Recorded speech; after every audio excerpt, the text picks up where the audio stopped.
Meet our think tank. They answered hundreds of general knowledge questions before the show. Their answers are in, but how helpful will they be to the three contestants? Playing the game with us are Malcolm, a primary school teacher from Loughborough, Sheila, a head of finance from London, and Roger, a retired record shop owner from West Yorkshire. This is Think Tank.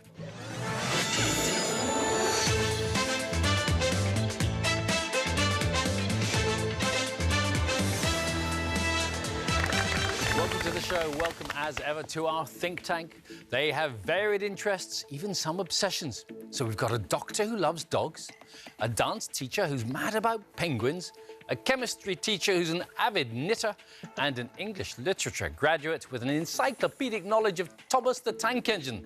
So it's all aboard the Think Tank Express. Woo! Oh, brilliant. Also, this group of people includes our musician, Cleve, our retired engineer, Len, pizza waiter, Peter, and our retired HR advisor, Diane. They're here to help out our three contestants. Welcome to you all. Malcolm, primary school teacher, I'm so glad you're here, because honestly, this lot are a bunch of kids sometimes. How can we instill some discipline in them? I don't know, I'll try the eyebrow approach. Is that right? I might just take that on, OK. When you're not teaching, what do you like to do? Bought a bike recently, because I've been eating a little too much. All right, so you get out on the road, that's good.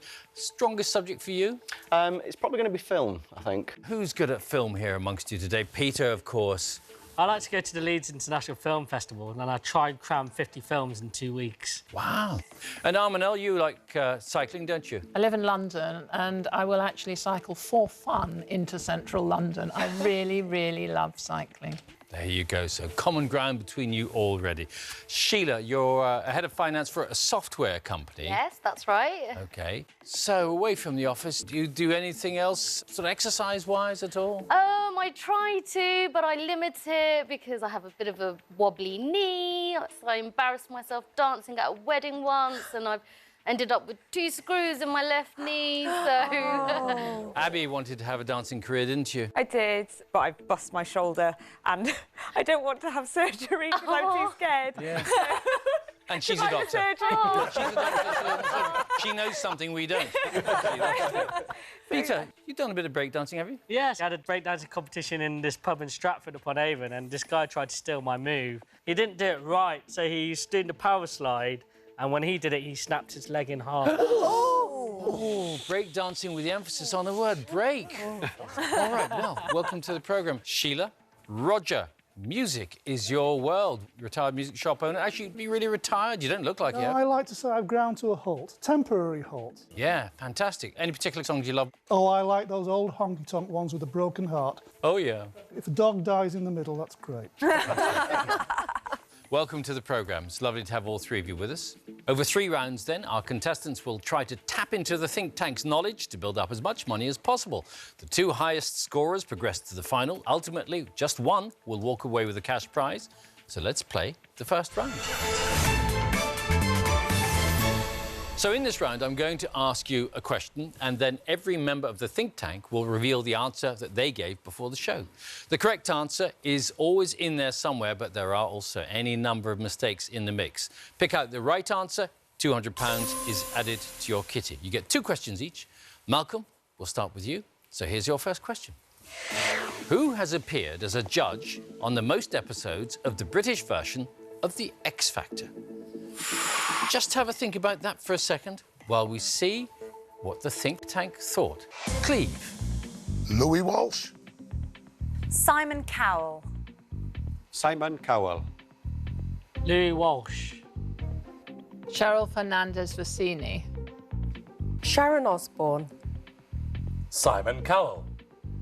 Simon Cowell. Half of the think tank going with Simon Cowell doesn't necessarily mean that they're right. Do you watch The X Factor much, Malcolm? My girlfriend's going to kill me. I often leave the room when we watch The X Factor. What, when you see who the judges are? Yeah. I do know that Simon Cowell stopped doing it for a while. He put his focus on the American X Factor. So I'm thinking it might be Louis Walsh. OK. Who's appeared as a judge on the most episodes of the British version of The X Factor? You say it's Louis Walsh. Let's see if you have the right answer. You have indeed. Louis Walsh it is. Well done. So we add £200 to your prize fund. You're off the mark. And Sheila, we come to you. Here's your question. What is the English meaning of the Russian word spasiba? Have a think about that while we see what the think tank guessed at. Remember, the correct answer is always in there somewhere. Cleve. Spring. Swimming pool. Swimming pool. Yeah. Thank you.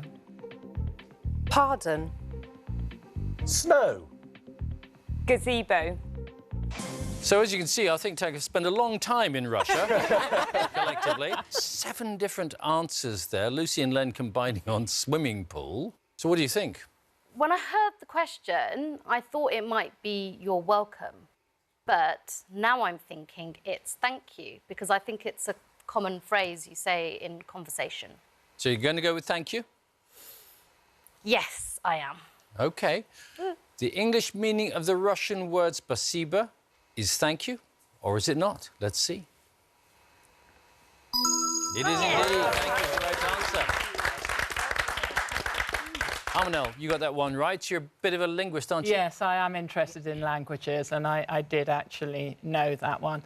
I speak German because I'm half Austrian, Turkish, and I learnt French at school. You're a teacher, you're a scientist, you're a cyclist, you're a woman of so many parts, and you make your own clothes. Yeah, but I'm also quite old, and so I've had a lot of time. No, never, not at all. So, £200 to Sheila, well done. And Roger, here's your first question. Which Conservative politician was nicknamed Tarzan?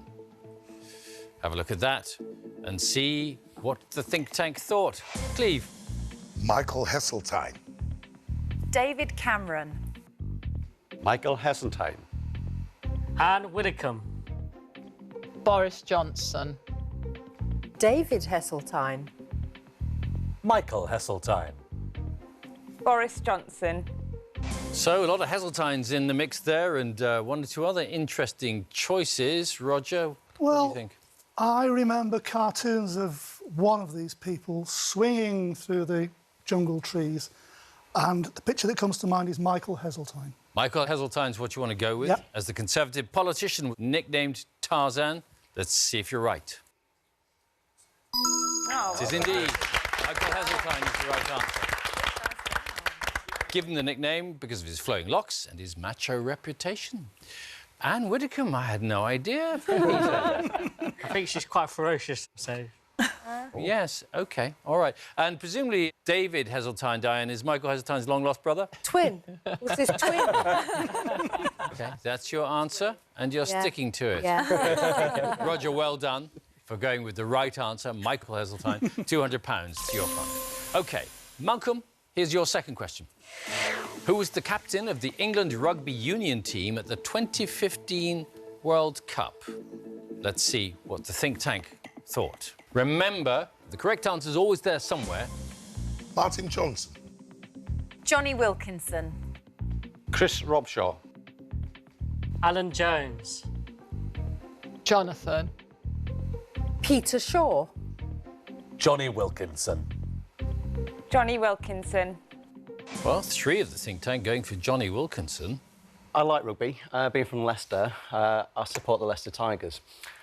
So, Len, I'm inclined to think that Chris Robshaw might be the correct answer amongst those answers. Well, let's find out. Who was captain of the England rugby union team at the 2015 World Cup? You're saying Chris Robshaw? I am. Let's see if you're right. Hey. Chris Robshaw's the right answer. Well done. Well done, Len. So, Armino, we know that football players like to just go by one name. I've never heard of a rugby player doing it, but maybe I've missed out on one. Jonathan. Obviously collapsed in the middle of the question. OK, all right. We'll move on, I think. £200 to you, Malcolm. Well done. And Sheila, your next question. Knotty Ash is an area of which British city? So, British geography coming up here. Let's see if the think tank have found their way on this. Liverpool. Bristol. Liverpool. York. Birmingham. Liverpool. London. Birmingham. Well, a mix there. 2 for Birmingham, 3 for Liverpool. Got any ideas? I'm inclined to go with Liverpool because I've never been there and I've not heard of that area. So, gonna go with Liverpool. OK. You're saying Knotty Ash is an area of the British city. Liverpool? Yep. Let's see if you have the right mark on the map. Liverpool it is. Well done. Knotty Ash also the home, and rather found fame as the home of Ken Dodd's fictional Diddy Men. That's where you may have heard it from.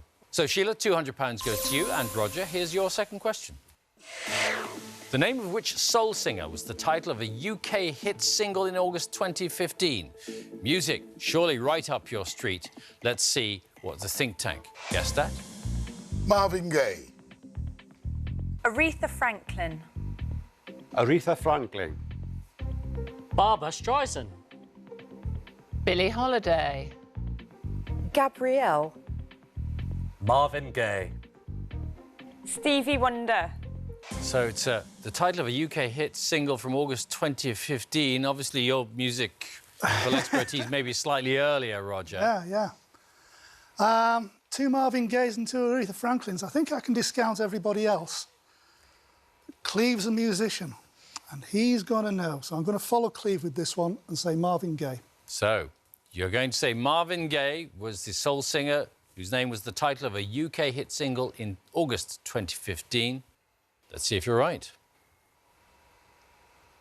Marvin Gaye it is. Yeah.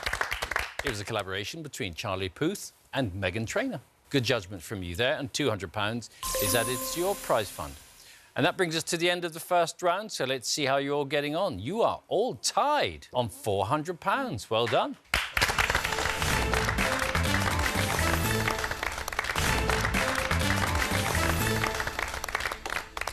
So, neck and neck, who's going to take a lead in the next round? Every member of the think tank is holding 2 questions which they answered correctly before the show. You're going to take turns to pick someone from the think tank whose knowledge you think you can match, and for every correct answer, another £200 will be added to your prize fund. Once a think tanker has asked both of their questions, they can't be picked again. Malcolm, you get to go first. You have all of this fine team to choose from. Who do you want to go with? Peter, with the film knowledge, I've got to go for you. Peter, our pizza waiter. OK, I think you've chosen quite well. It's one about superheroes, so fingers crossed. OK, Cyclops, Storm and Beast have all been long-term members of which superhero team? Are you well up on your superheroes, Malcolm? I am. I've got a 5-year-old whose bedroom is decorated with superheroes, so he'll kill me if I get this wrong. It's the X-Men. Let's see if you're right. Peter? That is correct. It's the X-Men. Hey. Well done. Part of the Marvel Universe, first appeared in the comics in 1963. £200 to you, Malcolm. Well done. Sheila, who do you want to go with? Ooh, I think I'm going to go with Cleve for your amazing music knowledge. Let's see. I think you've chosen right as far as music is concerned. The Hallelujah Chorus is a famous choral work by which composer? I'm absolutely stumped. Oh? I must say, I am. So I think I'm going to have to just make a wild guess. Handel. Handel is the answer you want to go with? Yeah. As the composer of the Hallelujah Chorus, has she got a handle on it? Marvellous. Well done. Oh, my God! That was a guess. Hallelujah. Very well done. Amazing guesswork there on your part. It was in there somewhere. You knew it, really. Must be, yeah, must have been.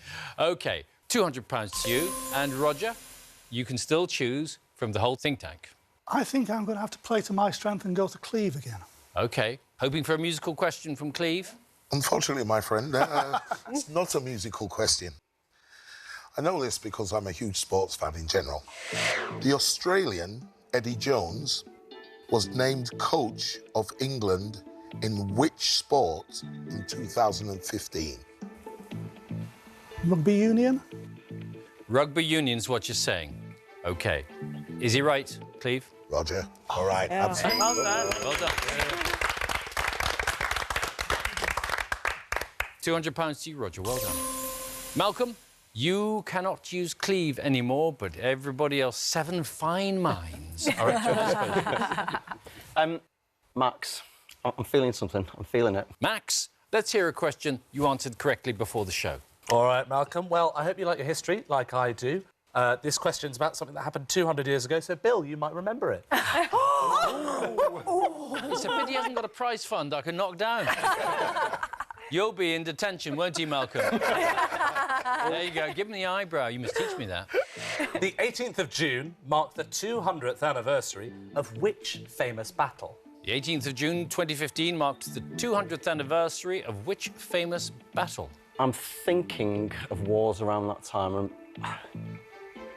I guess we might have been at war with France.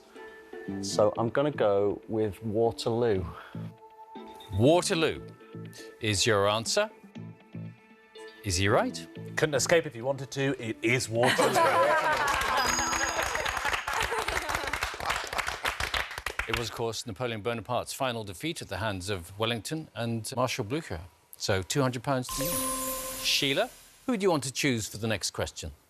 I'm going to go with Lucy for purely superficial reasons of I love your top. Oh, thank you very much. Dance teacher Lucy. Hopefully you will know the answer to this. I have a secret obsession, which is 80s and 90s video games.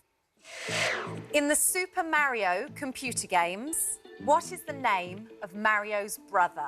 Did you ever play any of these? I did. Many a misspent hour when perhaps I should have been doing homework, but I was on the old computer games instead. So, it's Luigi, I believe. Luigi, you say, is Mario's brother in the Super Mario computer games. Lucy, is that right? It's absolutely right. Well done on your misspent hours. Yeah. £200 to Sheila. Roger, you can choose anybody you like apart from Cleve. We found out that Max likes history and so do I, so I'm going to risk that he's got another history question up his sleeve. Have you? Well, Roger, sorry to disappoint you. It is, in fact, a film question. OK. This is actually one of my favourite films, so hopefully you'll get this one. Who is the director of the films Shaun of the Dead and Hot Fuzz? I can see his name now. I can see his face. He's doing the Star Trek movies. It's Nick Frost. Nick Frost is Nick Frost's friend. I have nothing. Mickey Mouse. Mickey Mouse. You really want to go with Mickey Mouse as a film director? I have nothing else. OK. Could it possibly have been, Max, Mickey Mouse? Well, while Simon Pegg and Nick Frost were the two guys directed by Edgar Wright. Edgar Wright was the I would answer. never have known that. You never have known? Never have known. OK, so Mickey Mouse wasn't too bad a guess in that case? Not far away. Was it? OK, Roger. So nothing for you on that particular question. Malcolm, we come back to you. Your third and final question in this round. You've still got most of the field to choose from, apart from Cleve and Max, of course, now. Abby, I'm hoping you've got some nice questions for me. Our doctor, Abby. I hope so too. I really do. So, what is the more common name of the patella bone in the human body? I think the patella is the kneecap. The kneecap? The kneecap. OK. The kneecap, is that the right bone for the patella? Well, the hip bone's connected to the femur bone that's got the kneecap in front of it. Yes. Kneecap is right. Yeah. Well done. Thank you, Abby. To be honest, Abby, as a budding doctor, if you couldn't find my kneecap, I'd be a little bit worried. Yeah, me too.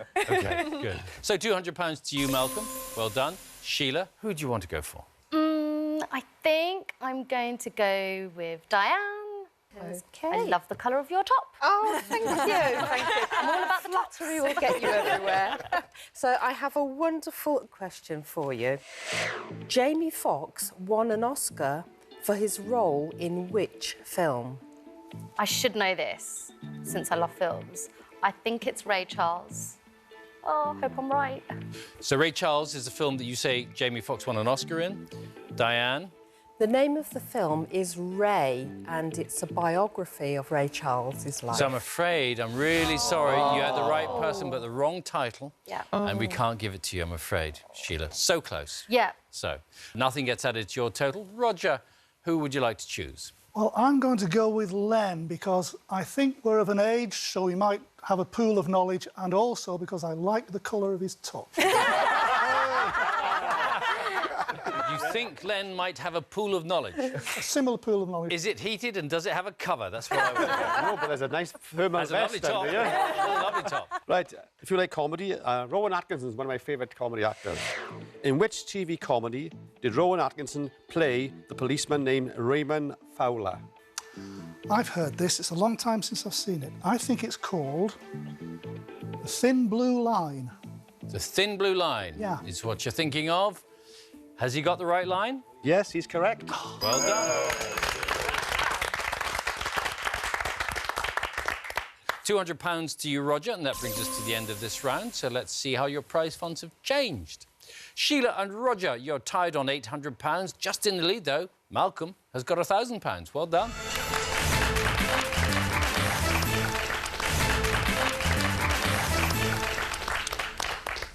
So, contestants, one of you will shortly have to leave the game, but there's still a chance for any of you to get to the lead. Roger and Sheila, you can easily catch up.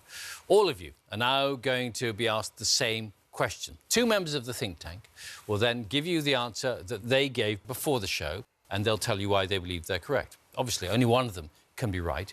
So if you side with the correct person, you'll add an all-important £200 to your prize fund. Only 5 questions remain, though, before we do have to say goodbye to one of you. So do choose your answers carefully, OK? First, then, we're going to hear answers from Len and Diane. So here's the question.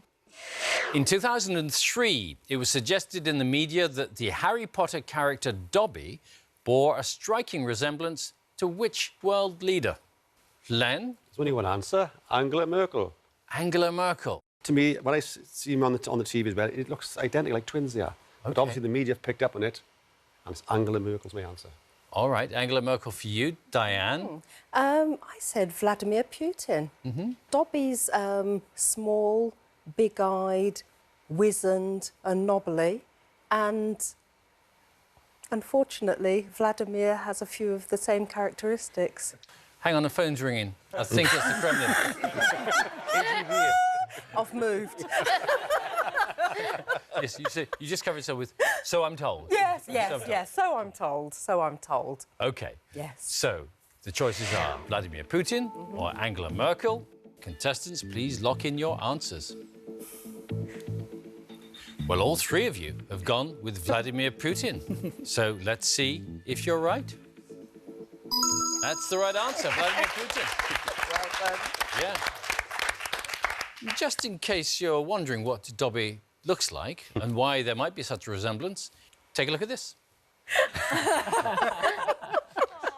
Yeah. I'm saying nothing. Best thing. Well done, Diane. Thank you. Thanks very much. OK, so you all get to add £200 to your prize fund. And for our next question, we'll hear answers from Armanel and Cleve. And here it is. According to Forbes magazine, who was the highest-paid sportsman from the British Isles in 2015? Armanel, our great sporting expert. I was going to say, hopefully you won't hold my previous performance in sporting questions against me. But I said Rory McIlroy, because he's everywhere. Even someone like me, who won't necessarily have taken much on board about sports people, you see him all over the place. He's in ads. He's obviously very, very high profile, and therefore that's why I reckoned the answer was Rory McIlroy. All right. Cleve, what's your thought? The person that stood out to me most, partly because he won the Formula One championship, and he does appear in quite a lot of things, actually, is Lewis Hamilton. So you're going with Lewis Hamilton? Lewis Hamilton. Armanel, Rory McIlroy, those are your choices. Please lock in what you think the answer is. Malcolm and Roger have gone with Rory McIlroy, and Sheila is going with Lewis Hamilton. What's the right answer? Rory McIlroy has it. I have regained some sporting credibility. Well, it was brilliantly deduced and eminently worded and deserved to win on those grounds, really. Brilliant. Well done. So well done, Armanel. Thank you. £200 then gets added to the prize funds of Malcolm and Roger. And we move on to our next question. The answer's coming from think tankers Len and Abby. Here we go. Which member of the royal family reportedly set up a fake Facebook account under the name of Spike Wells? Well, Len. Well, it's a known fact that Prince Charles loves playing jokes on people. He's got a tremendous sense of humour. So Prince Charles is my answer. Prince Charles for you. Abby? I went with his son, Prince Harry. I just think he has a bit more of a mischievous side with his gorgeous ginger spiky hair, so I thought he might be Spike Wells. So I went for Prince Harry. Spiky hair, Spike Wells. OK. Prince Harry for you, Abby. Or the other choice from Len is Prince Charles. Contestants, lock in your answers, please. Split verdict again. Malcolm and Sheila go with Prince Harry. Roger's out on his own with Prince Charles. Who's going to be right? Yes. Prince Harry's the answer.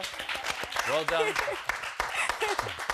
Apparently, he set this Facebook account up in 2008. So I'm not sure if it's still going, but you can check him out. Yes, I'll try and add him as a friend. All right. See how you get on with that. Well done. Thank you. Well done. And so, Malcolm and Sheila, you get to add £200 to your prize fund. For our next question, we're going to hear answers from Armanel and Max. And here it is. With a total audience of 7.2 million viewers, what was the most watched television programme on Christmas Day 2015? Armanel, were you tuned in on Christmas Day? No, actually I wasn't, because I was out of the country.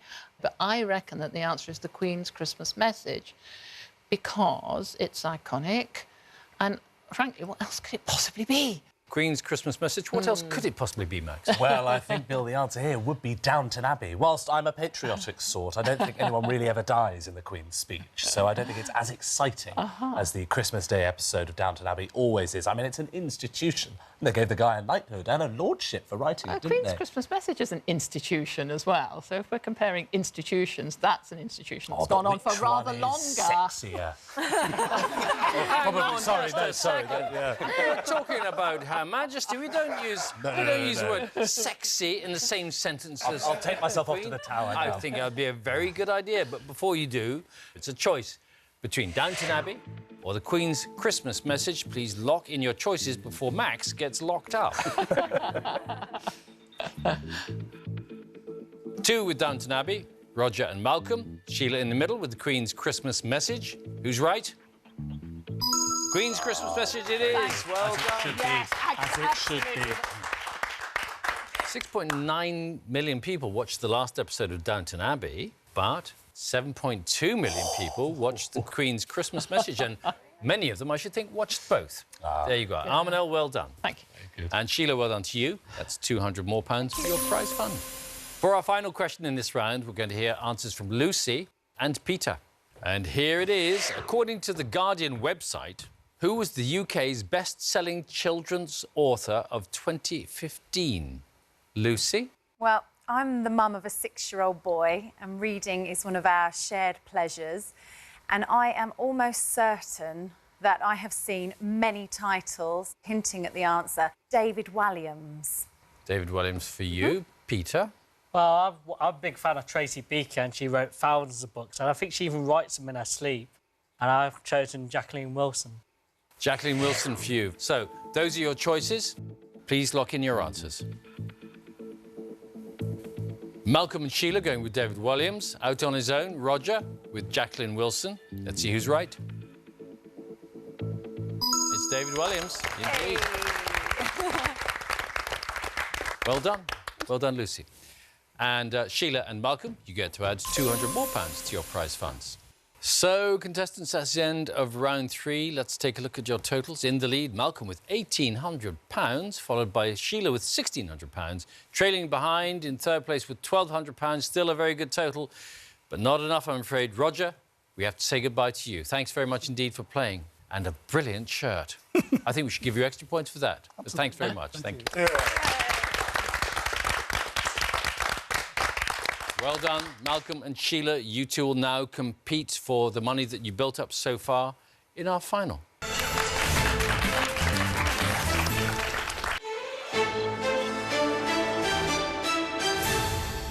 So, Malcolm, if you're our winner, how will you spend the cash? We could do with extending the house, so I think it's probably going to go towards that. All right, very constructive. Sheila? Very similar dream, except my husband and I were trying to buy our very first house, so hopefully we could put it towards that. All right, well, we wish you the best of luck. Our final is a general knowledge battle. I'm going to ask you 5 questions each, and whoever gets the most correct answers will then take home the money that they've built up so far. Fortunately, the think tank is still on hand here to help you out. So you can pick someone to consult with to help you answer the questions. Each member can only be picked once, though. And the difference is that in the final, compared to the rest of the show, they actually haven't seen any of these questions before. So they're just as much in the dark as you are. Malcolm, you built up the most money during the game, so you're going to go first, OK? OK, thank you. And here is your first question.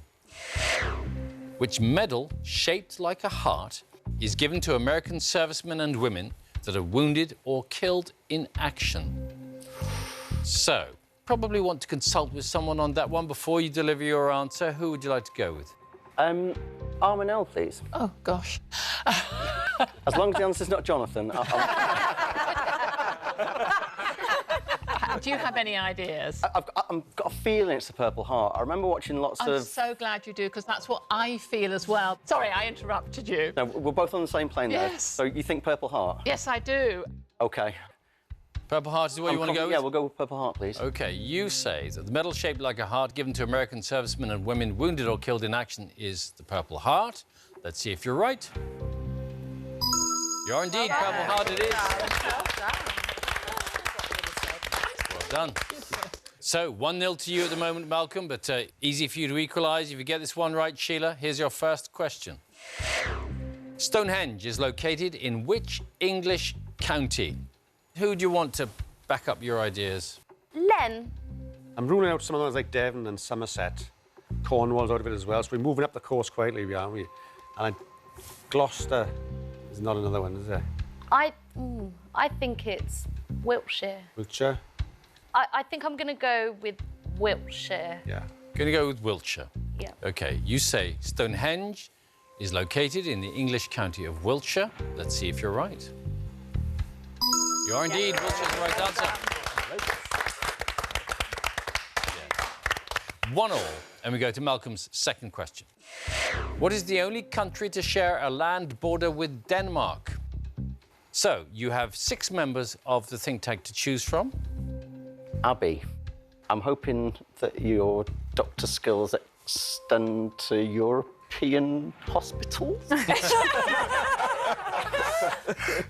I haven't worked there. I hear that the French healthcare is excellent, but whereabouts is Denmark? More sort of north, east? So is in, like, Germany east? It's not near France, is it? I'm thinking a bit further up. Oh, is it north? OK, well, there's Norway, isn't there? Up on the arch. Norway. And Sweden. But then where's Denmark? I'm sorry. Where is Denmark? The idea is not that you keep asking each other the same question, but you give each other an answer if you possibly can. So what is the only country to share a land border with Denmark? So does that mean that Denmark is on the coast and there's only one country next to it? I'm thinking it is. Right, OK. I'm thinking Norway, Sweden, Finland, and none of them are jumping out to me. So what was your final guess? Well, I lived with someone who was Finnish. OK. You'll have to decide, Malcolm. I'm going to go with Finland. Finland, you're going with? OK. What is the only country to share a land border with Denmark? You're saying Finland. Are you right? Oh. It's Germany. Oh. It's Germany's where you started off, Abby. Yeah. Then you named pretty much every country in Northern Europe and ended up with somewhere you'd had a friend who was from Finland. Yeah, that was it. OK. So we're still tied at 1-1. And Sheila, here's your next question. In which American TV drama series did Christina Hendricks play the role of Joan Holloway? Who do you think can back you up here? I think, Peter, I'm going to go with you because I'm hoping that your film knowledge extends to the television. The Holloways. Charmed? Baby? I know it's definitely not Charmed. I know that. So... Looks like you're on your own. Yeah, I know that she was in Mad Men, so I'm sure she's done other shows, but I'm going to go with Mad Men. Going to go with Mad Men as the American TV drama series in which Christina Hendricks played the role of Joan Holloway. Let's have a look. Mad Men it is. Well done. Christina Hendricks has been nominated for an Emmy Award 6 times for her role in Mad Men and has yet to win once. Maybe one day. OK, so the score is 2-1 to Sheila. Malcolm, here's your third question. Who played the role of Jareth the Goblin King in the film fantasy Labyrinth? Any fantasists left among the think tankers that can help you here? I'm thinking of somebody who might have watched similar films to me, and Cleve. I'm hoping you'll be able to help me with this one. Whether I should be ashamed to say this or not, I've never seen the film. Actually, I should say I've seen snippets of the film, but I've never watched it from start to finish. But the only thing that would spring to mind would be David Bowie. Yeah, I can remember him, I think, with a particularly spurious 1980s hairdo and looking a bit sinister. So I'd like to go for David Bowie, please. OK, you're going to go with David Bowie as playing the role of Jareth the Goblin King in the film fantasy Labyrinth. Let's see if you're right. Was indeed playing David Bowie. David Bowie, who sadly passed away in January 2016. So, Malcolm, that brings you level on 2-2. Sheila, your chance to take the lead again, though, with your next question. O'Hare International Airport serves which city? Only Lucy, Diane and Max to choose from. Max, I'd like to ask for your help. Would you? Mainly because you remind me of my friend Francis. He's lovely and so are you. So I'm going to go with you. Doesn't What do you imply think? any specialist knowledge. Well, I have to say, my first thought with this one, and I don't know if you'll agree with me, is New York. What was your thought? Not New York, because I think New York is JFK and Newark. Yes. I think O'Hare is Chicago. Ah, yes. I hope it is. Going to go with that. You want to go with Chicago? Yes. OK. O'Hare International Airport serves which city? You think it's Chicago. Let's see if you're going to land in the right place. Chicago it is. Well done. Thank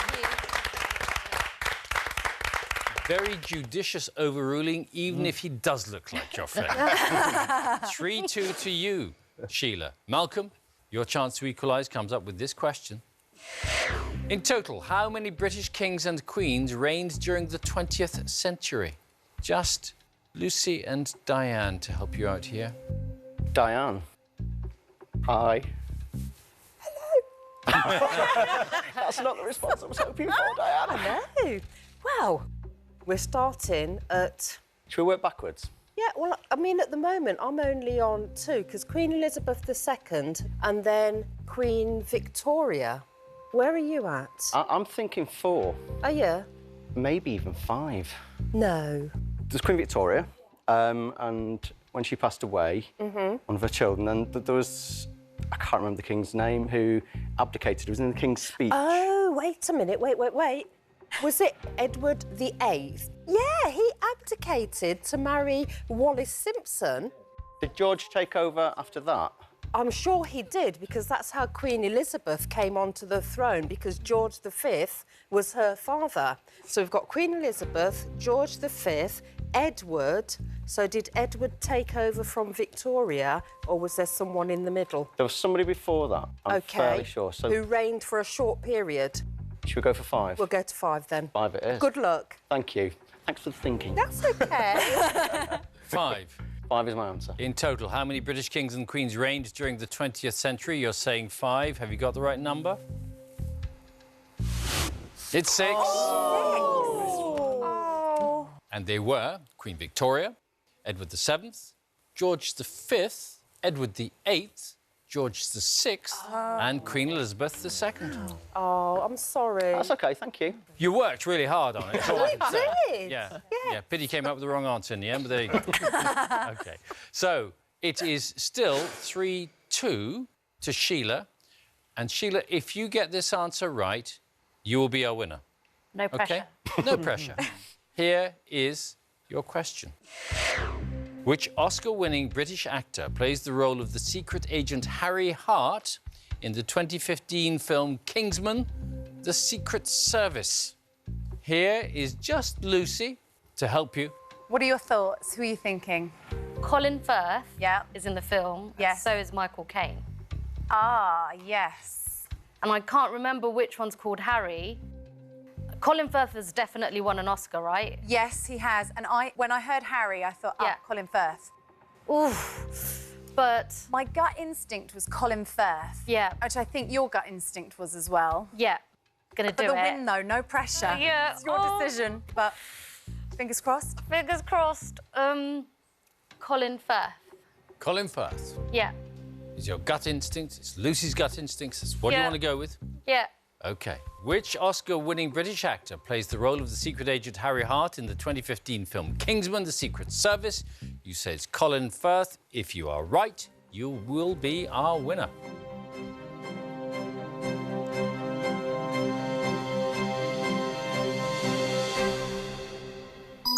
And right you are.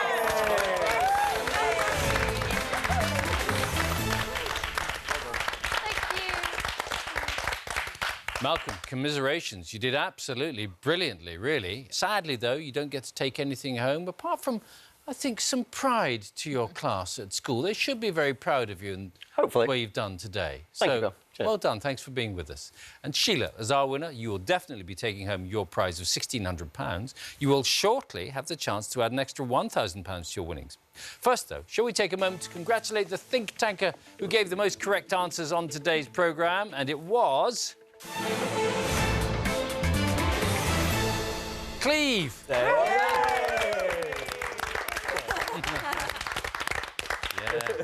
Yeah, well, you did so well with those musical questions. Well done. OK. Sheila, you have one last chance then to seriously boost your prize fund as you now face our question impossible.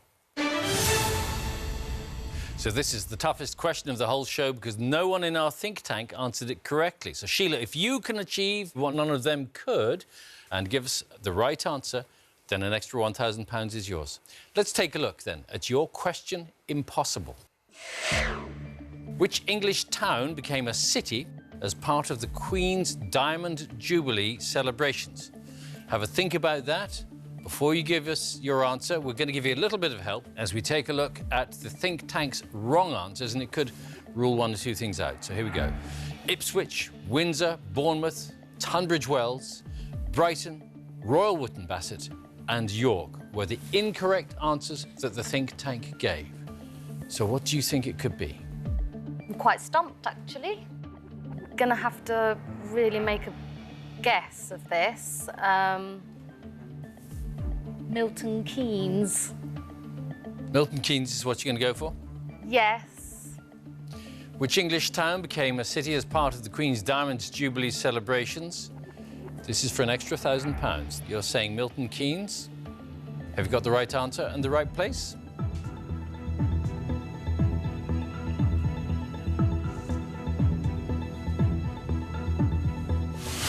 Chelmsford was what we needed, not Milton Keynes, I'm afraid.